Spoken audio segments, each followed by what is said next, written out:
आज हम बात कर रहे हैं ब्रिक्स देशों की एक नई यूनिट करेंसी के बारे में।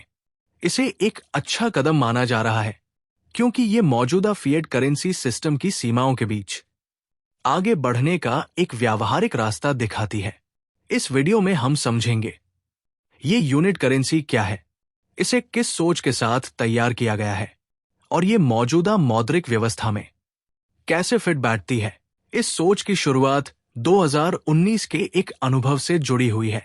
उस समय एक ऐसे क्रिप्टो प्रोजेक्ट पर काम किया गया जिसका मकसद बड़े पैमाने पर व्यापार को संभव बनाना था, खास तौर पर ऐसे हालात में जहां मौजूदा फिएट करेंसी सिस्टम ठीक से काम नहीं कर रहे थे। उस समय प्राथमिकता 100% गोल्ड आधारित करेंसी को दी जा रही थी। इतिहास में गोल्ड आधारित सिस्टम कई बार सफल रहा है। इसी वजह से इस विचार को सैद्धांतिक रूप से मजबूत माना गया। हालांकि ये विचार सिद्धांत रूप से सही लगता था, लेकिन इसे तुरंत लागू करना आसान नहीं था। ज्यादातर लोगों का मानना था कि ये एक अच्छा समाधान है, लेकिन अभी नहीं, बल्कि भविष्य के लिए। अगर कोई देश सीधे गोल्ड आधारित करेंसी अपनाता तो उसकी वैल्यू गोल्ड से पूरी तरह जुड़ जाती, लेकिन दूसरी बड़ी फिएट करेंसी के मुकाबले एक्सचेंज रेट में काफी उतार चढ़ाव आता। इससे व्यापार और वित्तीय लेन देन मुश्किल हो जाते। एक तरफ कोई भी देश फेल होती फिएट करेंसी के साथ आगे नहीं बढ़ना चाहता और दूसरी तरफ अचानक फॉरेक्स अराजकता भी नहीं चाहता। इसी वजह से एक संतुलित रास्ते की जरूरत महसूस हुई। इस समस्या का समाधान 2019 में एक हाइब्रिड करेंसी मॉडल के रूप में निकाला गया। इस मॉडल में 40% हिस्सा गोल्ड का था और 60% हिस्सा अमेरिकी डॉलर का। इससे स्थिरता और उपयोगिता दोनों बनी रहती थी।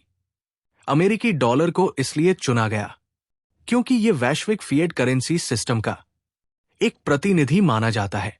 मुख्य फिएट करेंसी आमतौर पर एक दूसरे के करीब चलती है, जिससे एक्सचेंज रेट में ज्यादा उतार चढ़ाव नहीं होता। लंबी अवधि में यह माना गया कि फिएट करेंसी वाला हिस्सा धीरे धीरे अपनी वैल्यू खो सकता है, लेकिन गोल्ड वाला हिस्सा बना रहता है। इस तरह सिस्टम अपने आप गोल्ड आधारित करेंसी की ओर बढ़ सकता है। अब इसी सोच के साथ ब्रिक्स देशों ने भी एक नई करेंसी पेश की है। इसका नाम रखा गया है यूनिट।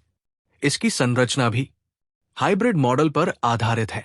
ब्रिक्स यूनिट में 40% हिस्सा गोल्ड का होगा, बाकी 60% हिस्सा ब्रिक्स देशों की घरेलू फिएट करेंसी से बनेगा, जिसमें चीन, भारत, ब्राजील और रूस शामिल है।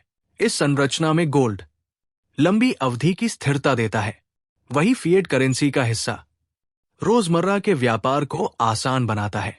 दोनों मिलकर एक संतुलित ट्रांजिशन बनाते हैं।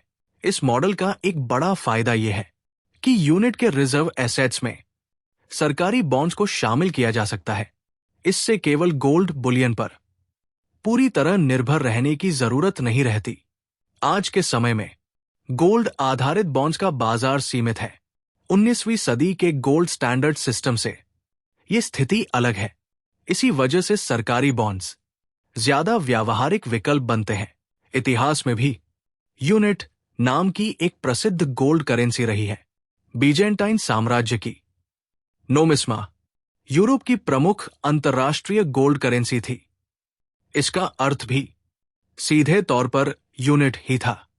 यह सुझाव दिया गया है कि यूनिट में गोल्ड की मात्रा ग्राम के हिसाब से तय रहनी चाहिए। जैसे अगर एक यूनिट में 100 मिलीग्राम गोल्ड है तो वो समय के साथ नहीं बदले। अगर केवल प्रतिशत तय रखा जाए तो समय के साथ गोल्ड की वास्तविक मात्रा घट सकती है, लेकिन ग्राम आधारित सिस्टम लंबी अवधि में मूल्य को सुरक्षित रखता है। अगर भविष्य में फिएट करेंसी वाला हिस्सा काफी हद तक अपनी वैल्यू खो देता है तो भी यूनिट में मौजूद गोल्ड बना रहता है। इस तरह यूनिट अपने आप एक गोल्ड आधारित करेंसी बन सकती है। इस प्रक्रिया के दौरान यूनिट की वैल्यू गोल्ड के मुकाबले गिर सकती है। यह थोड़ा असहज जरूर होगा, लेकिन लंबे ट्रांजिशन में इसे संभाला जा सकता है। फिलहाल ये यूनिट घरेलू फिएट करेंसी के मुकाबले कम उतार चढ़ाव दिखाएगी। इससे इसे अपनाना आसान होगा और रोजमर्रा के कामकाज में कम बाधा आएगी। ये तरीका धीरे धीरे आगे बढ़ने की रणनीति को दिखाता है। आगे बढ़ते हुए सीखना और जरूरत के हिसाब से सुधार करना, इसी सोच पर यह मॉडल आधारित है। कुल मिलाकर सबसे जरूरी बात यह है कि सिस्टम को पहले शुरू किया जाए, फिर उससे सीखकर धीरे धीरे उसे बेहतर बनाया जाए।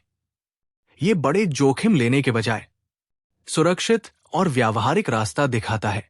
अगर आपको ये जानकारी उपयोगी लगी हो तो वीडियो को लाइक करना न भूलें और ऐसे ही ग्लोबल न्यूज और महत्वपूर्ण अपडेट्स के लिए हमारे चैनल को सब्सक्राइब करें। हम आगे भी दुनिया से जुड़े अहम विषयों को सरल भाषा में आपके सामने लाते रहेंगे।